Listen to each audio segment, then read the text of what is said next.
Pumunta nga kami kanina sa SNR dahil sabi ni Habi gagawa daw siya ng nachos. Nag-snack na lang muna kami bago kami nag-ikot-ikot. Isa nga rin pala sa gusto niyang bilhin ay ang kumot. Hindi daw kasi kami kasya sa kumot ko dahil ang liit-liit at ang tangkad niya. Sabi nga niya pag madaling araw na raw, nasa labas na daw siya ng kumot. Well, ako daw ay balot na parang cocoon. Dahil hila daw ako ng hila ng kumot hanggang sa wala na matira sa kanya. Lamigin na ako kaya naman makapal na kumot ang binili niya. Next ay ang aming food.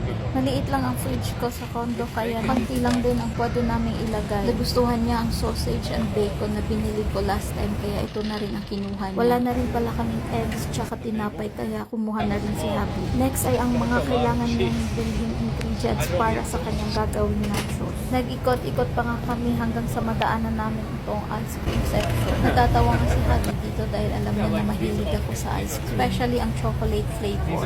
In-explain niya sa akin dito kung anong brands ng ice cream ang masarap at totoong ice cream daw.